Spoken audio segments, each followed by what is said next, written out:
जय Mata Di. Welcome to my channel.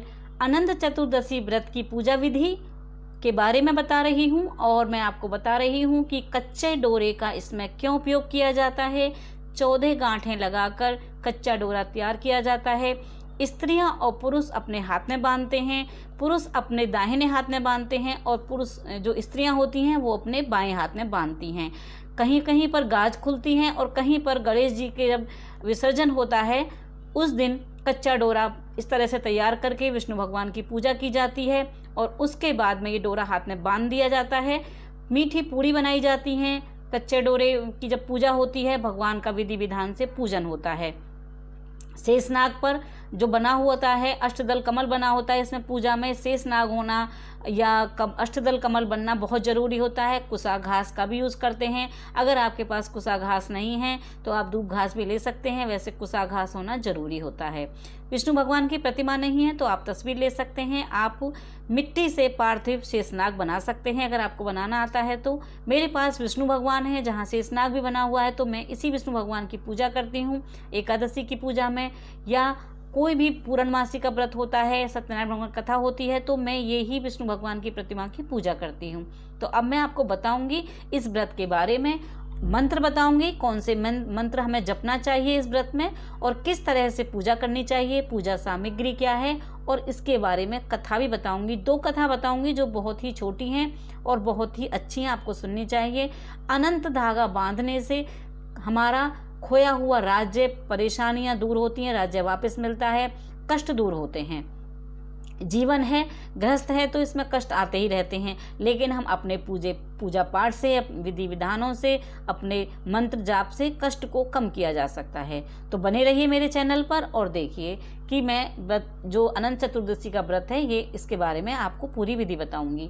यह व्रत भादों के महीने में किया जाता है, शुक्ल पक्ष की चतुर्दशी को किया जाता है। वैसे तो चतुर्दशी को जो पूर्णिमा का व्रत होता है ना वो एक दिन पहले ही किया जाता है, लेकिन अनंत चतुर्दशी का व्रत किया जाता है भादों के महीने में। इस दिन भगवान विष्णु की कथा होती है।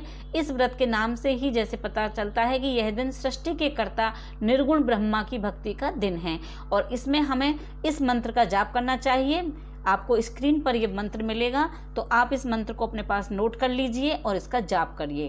तो मंत्र है अनंत सर्व नागा नामधिप सर्व कामद सदा भूयात प्रसन्नो में यक्ता नाम भयंकर। जैसा कि मंत्र से आप समझ गए होंगे, मंत्र का मतलब है इस मंत्र से पूजा करने से विष्णु भगवान के कृष्ण रूप और शेषनाग काल रूप में विद्यमान रहते हैं और दोनों की सम्मिलित पूजा की जाती है। आपने देखा होगा कभी कभी विष्णु भगवान की नीचे अष्टदल कमल में मूर्ति होती है, तो वो ये जो अनंत चतुर्दशी का जो व्रत होता है यही मूर्ति शेषनाग हो, ऊपर नीचे अष्टदल कमल हो, इसी तरह भगवान की पूजा की जाती है। आप चाहें तो एक थाली में जल भर लीजिए, उसमें पुष्प डाल लीजिए और ऊपर शेषनाग हो भगवान का, मिट्टी बना लीजिए तो ऐसा लगता है भगवान क्षीर सागर में हैं।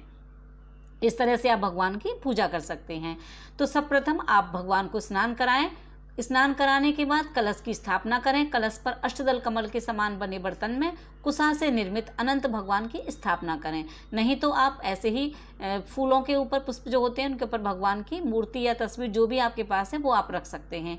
और उसके बाद कच्चे धागे में 14 गांठ लगाकर उस पर हल्दी से रंग दें, उसको जगह जगह उसको हल्दी लगा दें। ऐसे कच्चे डोरे को रखें और फूल, अक्षत जो चावल होते हैं बिना टूटे हुए वो रहें। आप धूप लें, दीप लें, गंध लें और रोली लें, हल्दी लें, नैवेद्य लें। जैसे कोई मीठा बना सकते हैं, मीठी पूड़ी, हलवा, जो भी प्रसाद में बनाएं, मिठाई ले सकते हैं। इस तरह से सब चीज़ों के साथ आप एक कलश में जल भी भर लें, दीपक जला लें अपना। इस तरह से आप भगवान की पूजा करें और अनंत जो धागा आपने बनाया है 14 गांठों वाला, वो आप जो डोरा बनाते हैं वो आपको भगवान के चरणों में रख देना है। ये फिर उसके बाद उस धागे को पूजा के बाद उठाकर अपने बाएं हाथ में बांध लें और पुरुष अपने सीधे हाथ में बांधेंगे। अनंत धागे में 14 गांठें लगती हैं जो 14 लोकों का प्रतीक हैं, उनमें अनंत भगवान विद्यमान रहते हैं। तो मैं आपको पूजा की विधि बताई है कि पूजा किस तरह से करनी है। अब मैं आपको उसकी कथा बताऊंगी। 2 कथा बताऊंगी, भगवान श्री कृष्ण युधिष्ठिर जी की, और मैं आपको बताऊंगी एक राजा की कथा। कथा बहुत ही छोटी छोटी है, आप अपने पास चाहें तो नोट कर सकते हैं, नहीं तो आप वीडियो के जरिए से सुन सकते हैं। प्राचीन काल में एक बार महाराज युधिष्ठिर ने राजसूय यज्ञ किया। यज्ञ मंडप का निर्माण सुंदर तो था ही, अद्भुत भी था। उस स्थल में जल और जल में स्थित भांति होती थी। यह मंडप की शोभा निहारते निहारते दुर्योधन एक जल को स्थल समझकर कुंड में जा गिरा। द्रौपदी ने उसका उपहास उड़ाते हुए कहा कि अंधे की संतान तो अंधी होती है। बस ये बात उसके हृदय में बाण की तरह चुभ गई। कुछ दिनों बाद उसका बदला लेने के लिए उसने पांडवों को हस्तिनापुर बुलाकर घृत कीड़ा, जो दूध कीड़ा जो कहते हैं जिसको, वो छल से उसने परास्त कर दिया। परास्त होकर पांडवों को 12 वर्ष का वनवास भोगना पड़ा। वन में रहते हुए पांडवों को अनेक प्रकार के कष्टों से सहना पड़ा। एक दिन वन में युधिष्ठिर से मिलने भगवान श्री कृष्ण आए। युधिष्ठिर ने जब सारा वृत्तांत उनको सुनाया तो उन्होंने उसे दूर करने का उपाय पूछा। तब कृष्ण ने उन्हें भगवान अनंत का व्रत करने को कहा और बोले, इससे तुम्हारा खोया हुआ राज्य वापस तुम्हें मिलेगा। तो जब पांडव वन में थे, उन्होंने बहुत पूजाएं करी थी और बहुत व्रत भी किए थे, जिससे उनको दोबारा से अपना राज्य वापस मिला था। तो ये कथा थी। अब मैं आपको दूसरी कथा सुनाऊंगी जो बहुत ही छोटी है और बहुत ही अच्छी है। तो कथा सुनने से, हमारे जो व्रत होते हैं उनमें कथा सुनने से हमें व्रत का लाभ मिलता है।